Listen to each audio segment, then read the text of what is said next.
Baik, Assalamualaikum warahmatullahi wabarakatuh.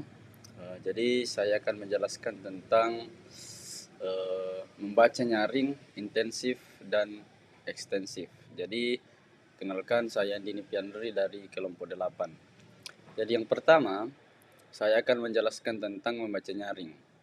Jadi, membaca nyaring adalah kegiatan membaca teks dengan suara keras, jelas, dan menggunakan intonasi yang tepat, sehingga dapat didengar dan dipahami oleh orang lain.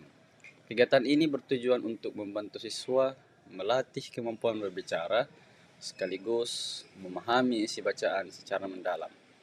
Nah, adapun tujuan daripada membaca nyaring yang pertama adalah melatih pelafalan kata yang benar. Kemudian yang kedua membantu memahami isi daripada bacaan tersebut. Kemudian yang ketiga melatih intonasi, jeda dan ekspresi. Kemudian menumbuhkan rasa percaya diri bagi siswa itu sendiri. Kemudian yang terakhir meningkatkan kelancaran dalam berbicara. Nah, selanjutnya ada beberapa langkah-langkah untuk mengajarkan membaca nyaring. Yang pertama, guru memberi contoh membaca nyaring yang baik. Contohnya seperti siswa perlu mendengar contoh terlebih dahulu dari guru itu sendiri supaya siswa tahu bagaimana cara membaca yang benar. Kemudian, guru menjelaskan tanda baca dan intonasi. Misalnya titik berhenti, koma jeda, dan tanda tanya suara naik. Kemudian guru memberi koreksi pelafalan dengan cara yang positif.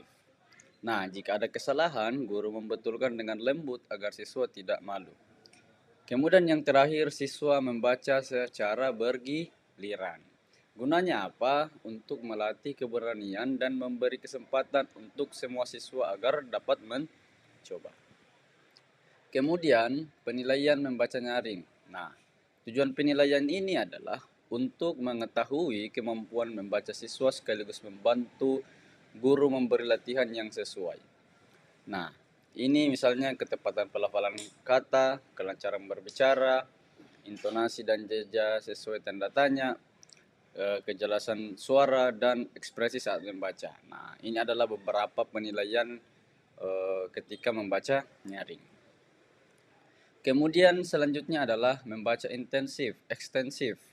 Nah, membaca ekstensif adalah membaca secara cepat dan memperoleh gambaran umum isi bacaan tanpa menelaah secara rinci.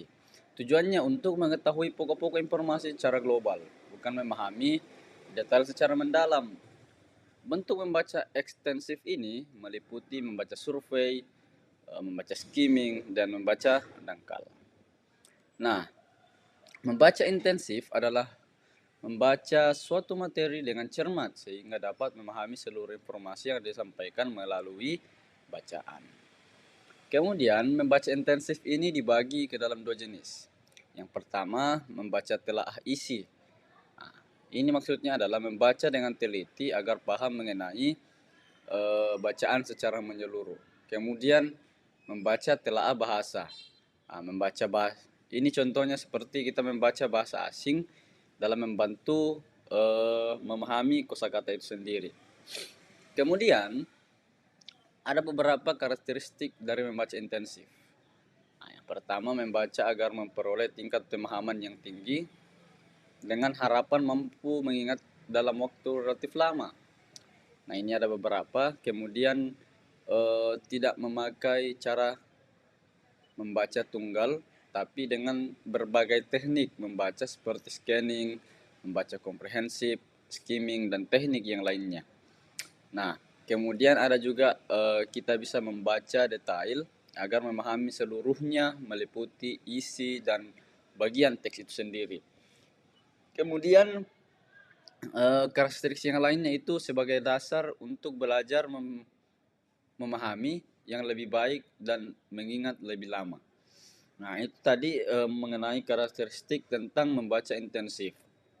Kemudian kesimpulan yang bisa kita tarik dari materi ini adalah membaca nyaring, intensif, dan ekstensif memiliki peran yang saling melengkapi dalam pembelajaran membaca. Membaca nyaring membantu siswa melatih pelafalan dan pelancaran, Membaca intensif menekankan pemahaman dalam terhadap isi teks, sedangkan membaca ekstensif bertujuan menumbuhkan minat dan kebiasaan membaca. Penerapan ketiga jenis membaca ini secara seimbang dapat meningkatkan kemampuan literasi sekaligus sikap positif siswa terhadap kegiatan membaca. Nah, inilah tadi materi kita tentang membaca nyaring, intensif, dan ekstensif. Sekian dan terima kasih. Assalamualaikum warahmatullahi wabarakatuh.